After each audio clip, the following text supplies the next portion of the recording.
Here's a blade you probably don't think about too often, Vess. Truth be told, Bitballs are an interesting weapon type that's hard to quantify.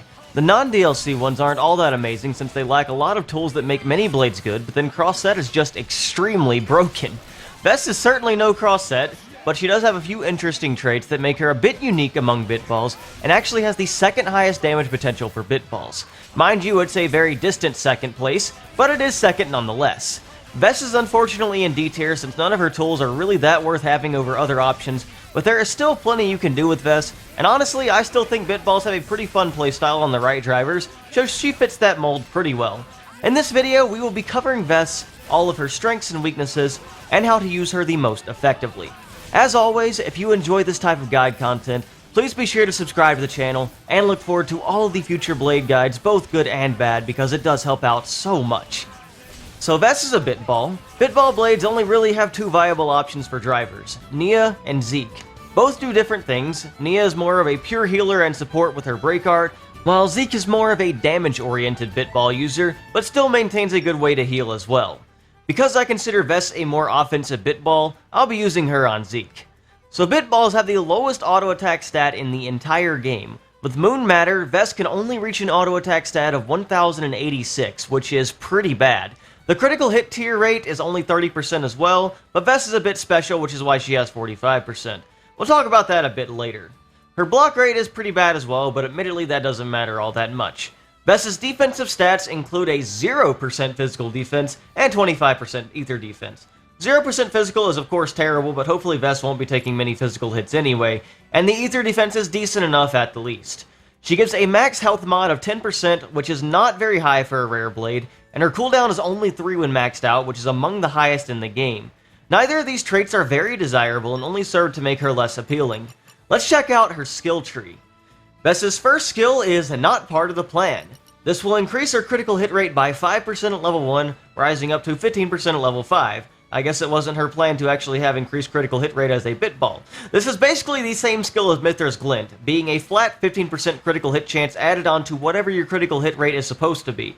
This skill makes Vess the theoretical second highest DPS Bitball, since no other Bitballs, besides Crossette of course, have any consistent offensive skills like this. An extra 15% here can go a long way in giving her the chance to get critical hits more often than not when boosted by max affinity, and it can make her not an awful damage option thanks to Pulverizing Dunk being a very good DPS art with Zeke. Still, she's not going to be a world ender by any means, and her other traits hold her back from being considered good. Vess's second skill is Sympathy. It increases her affinity by 10 every time an ally misses an attack, rising to 20 affinity at level 5. Terrible skill. For one, just running 2 Hunter's Chemistries invalidates it since she'll just start combat at max affinity, and 2, you shouldn't be wanting to miss attacks ever. Ideally, you have setups not to miss attacks, so this skill won't ever come into play. Combine with that with how easy it is to get affinity anyway, and this skill is just really bad all around. Easily one of the weaker aspects of Vess. Vess's final skill is Space Tea Time. This will reduce the recharge rate of enemies by 10% when at max affinity at level 1, rising to 20% at level 5. This is a very unique ability, I will give it that.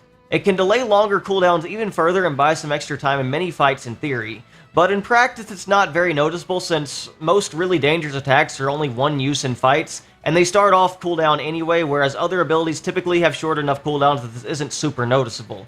Maybe that extra second or two is all you needed to get a heal off or something, so that could make it mean this is not a bad skill. It's just hard to see a tangible benefit from it more than anything, and theoretically it doesn't end up being that great most of the time.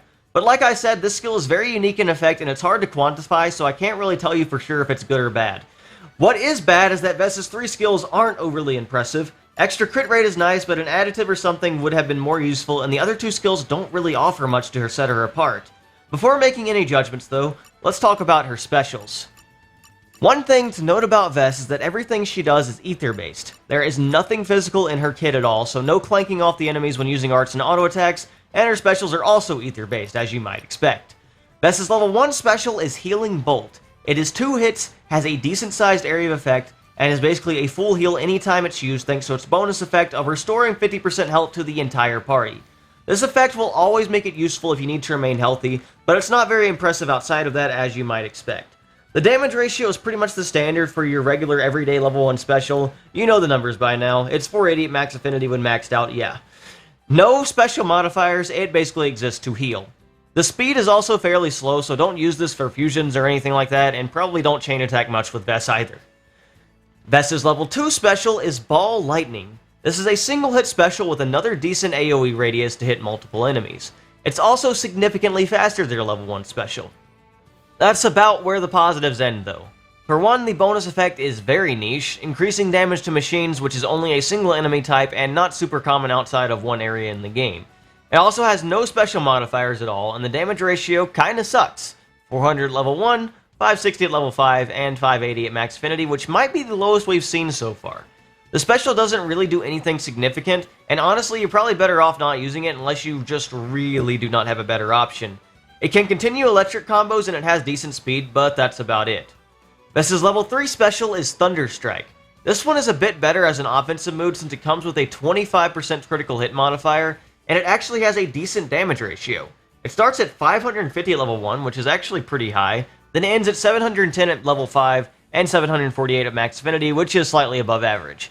As far as everything else, it's not the fastest special either, being probably a bit below average in speed and only being 2 hits, giving Vess one of the lowest hit counts across all 3 specials. In other words, it's an awful option for optimized chain attacks. The bonus effect will spawn 2 health potions, which is an okay effect for a healer, but probably not that necessary either. I'd say it's a good special for damage, but not much more than that. Vess's level 4 special is Divine Plasma. This is probably her best special because it's a pretty good panic button, honestly. Not only do you get the invincibility frames from using it, but it also has the bonus effect of healing the entire party 50% of the damage dealt, which is actually pretty much a full heal at any time you use it. It's a great special to use in a pinch to not die, and then reset the fight state afterwards. It also comes with a 20% critical hit modifier, but only a damage ratio of 925, so it will get out damaged by her level 3 when you factor in the max affinity bonus to specials. Still, it does have more use besides that, making it a good option to keep in mind. I don't have much else to say, it's a pretty good level 4 to consider for a healer, and it's always an option to keep yourself in a safe position.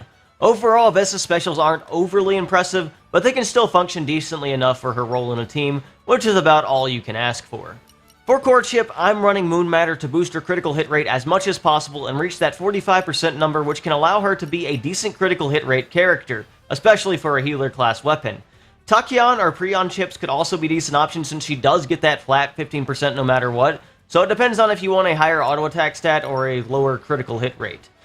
For Aux cores, there isn't a ton of options, so I'll stick with the standard Affinity Max Attack for highest damage increase, and the Affinity Max Barrier for safety and just general team support and utility.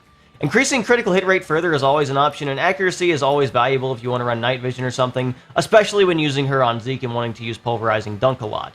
You can also give her even more damage if you really want to, and if you want to just make her more supportive, that is also an option with something like maybe Element Orb Prioritizer, or just something, I guess. I'm not actually sure. You can keep everyone healthy just fine regardless, though. For accessories, since I'm planning to do the really fun Pulverizing Dunk spam thing, damage is great, even on a healer blade like Vess.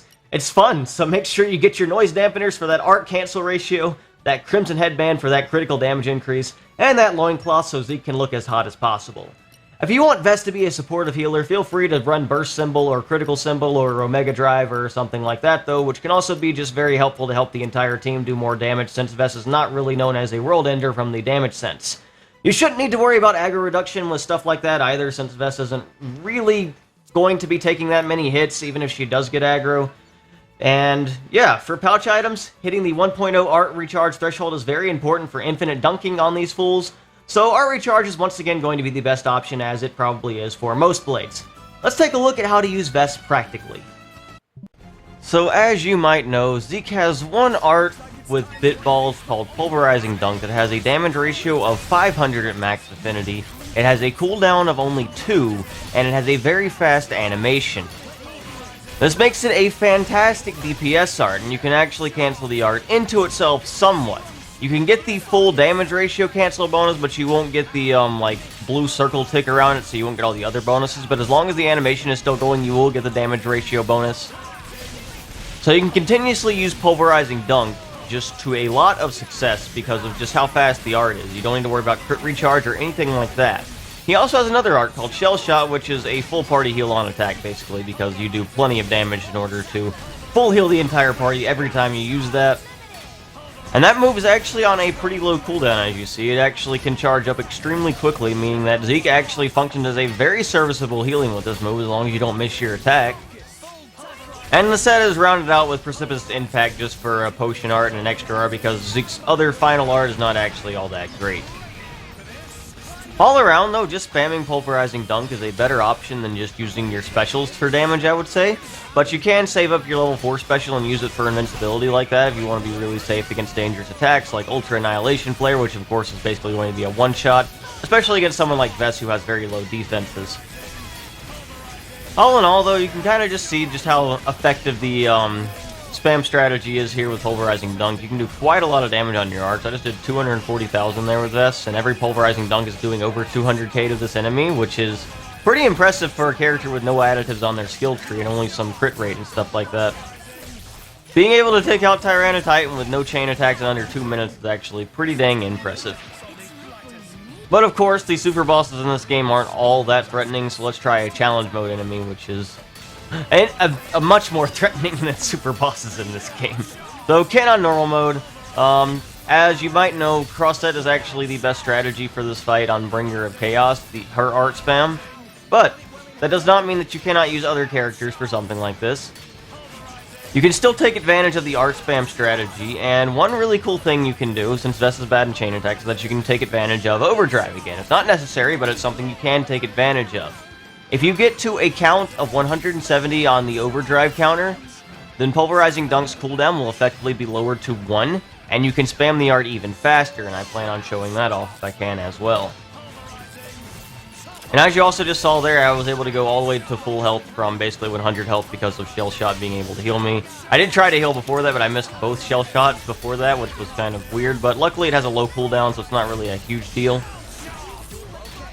And now we've started the Overdrive. So Rex has Dagus, Mithra, and Elma, so we can set up Overdrive, so we got that 120% damage buff when Dagus is out. And we have Mithra to topple and give Foresight as well. And we're not at 170, so we can't quite cancel Pulverizing Dunk into itself, but you can kind of see how the cooldown, it almost goes all the way back up from just one tick of the art recharge pouch items. But it's not quite there just yet. The only negative about using Vess in Overdrive is that since she does have lower hit count specials, it's very difficult to charge up the Overdrive meter. As you can see, even with just a level 4 there, I was only able to get 15 count. And with my other characters I currently have, I can't really get much count either because Rex won't swap to Elma, but that's okay. We're still going to be able to get a lot of mileage out of this and do a decent amount of damage to him. And yeah, you can kind of see right now, we're doing like nearly 200,000 damage on an enemy that has a pretty high defensive value actually. 30% in both physical and ether defense, and we're still able to do a decent amount of damage with Vess here. And in just a second, when Rex gets his Gamma Ray up, we are going to be able to get to the count of 170 we are looking for. And you're going to notice that we can now cancel Pulverizing Dunk into itself much quicker than we could before, which means that, yeah, we get even more DPS. Nearly twice as much as we had before, probably, which is really cool. But there is one thing about Ken to note, is that when he enrages, he'll enrage to Electric Element, so I'll actually do less damage with Vess here, which is unfortunate, but that's just how the world works sometimes. From here, it's really just about using Pulverizing Dunk when I can, and then using Shell Shot to heal up, and when I need to do that. And besides that, there's not really all that much more to it. It's just a fun strategy that you could use with art spamming, and yeah, I like Bitballs a lot because I think Pulverizing Dunk's a cool art, and yeah, it's nice being able to control healing in fights as well, where your allies don't need any like form of crit healing or anything like that, because you have very consistent party-wide healing as well in addition to DPS, and that's one of the cool things about Bitballs, I think. Sure, Vess is not like a Crossette or anything, so you're not going to get huge DPS out of this, but it is a decent amount, and just being able to spam the same art over and over can be pretty effective for something. I am going to cut out about a minute here in just a little bit, because the fight's just going to be more of the same, like, just throughout the rest of this. As you can see, his health is just continuously going down from our strategy here, but it's not really all that bad. And I think in a little less than 6 minutes here, I was able to take out his entire health bar. We have good healing, we have good damage, and yeah, didn't really even take that much. We don't need chain attacks to beat enemies like this. Our D-tier blade, Vess, has this. Vess certainly isn't anywhere close to the best Bitball or best blade in the game by any means, but Pulverizing Dunk is a cool art, and she does have some things going for her that can make her worth using and interesting to use. And who knows, maybe Space Tea Time actually did something in that fight and I didn't even realize it. Regardless though, that extra critical hit rate does allow her to get more critical hits than her fellow Bitballs, which allows her to get more DPS overall. And that can make Vess a slightly better option from that front. I don't have much more to say about Vess, so I really hope you guys learned something from watching this video and have enjoyed all these guides so far. If you have, make sure to like the video, comment down below how much you love Vess, subscribe to the channel because it does help, and support me any other way you can because I do appreciate all of it so much. With all of that being said, thank you all so much for watching and have a wonderful day.